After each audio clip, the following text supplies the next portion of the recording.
I'm Lisa Belkin. I write the Motherload blog for the New York Times. Are our kids overscheduled? They are certainly more scheduled than they've ever been. I'm Betsy Braun. I'm the author of the book, Just Tell Me What to Say. How much is too much? And what if my child wants to do all of these activities? And is there any harm in letting him do all those activities? Hi, I'm Davidson, the author of Funky to Fabulous. It's absolutely essential for children to have downtime that's unstructured.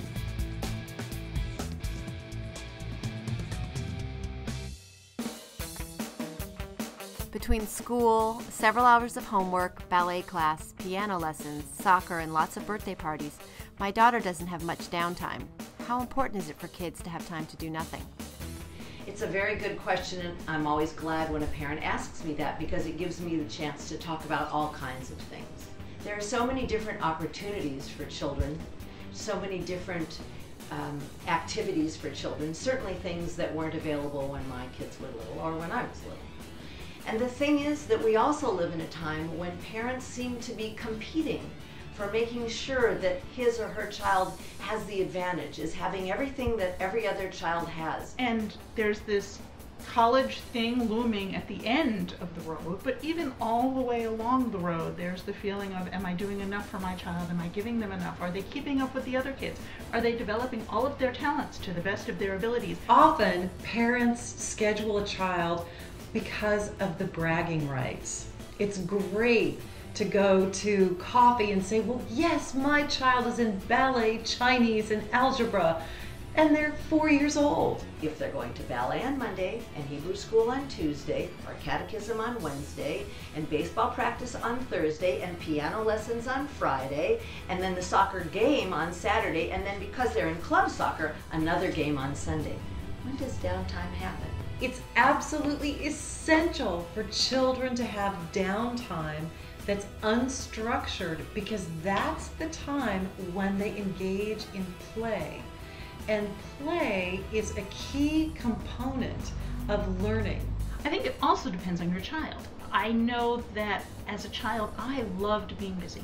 I thrived on it. My sister simply wanted to be in the corner by herself with drawing pencils for a good book. But it worked for each of us.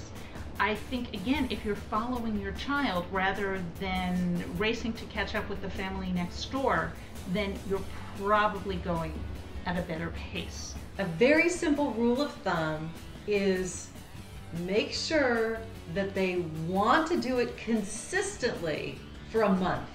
That means get out a calendar and mark off every day that they beg you to do a new activity. So you want to track that for at least 1 month because often their interests change and you'll end up buying a ballet tutu that is never used. We had a ever-changing set of guidelines in our house for my kids growing up. They tried an awful lot of things, and interestingly, neither of them picked a sport that to truly fall in love with that I had given them lessons in. They both, read what you will into it, picked a sport that they came to completely on their own, and maybe there's a lesson in there. I believe that 2 extracurricular activities are plenty. Now I know there are going to be people who don't agree with me, but I think 2 is plenty because that leaves you with 3 days for downtime, for a play date, for building with blocks, for digging for worms, for doing all kinds of things at home. There are kids who, if you don't give them something to do all the time, if they're not going from play date to ballet class to tennis lesson to swimming, will be bored. Being bored sometimes is a good thing. Learning how to entertain yourself is a good thing.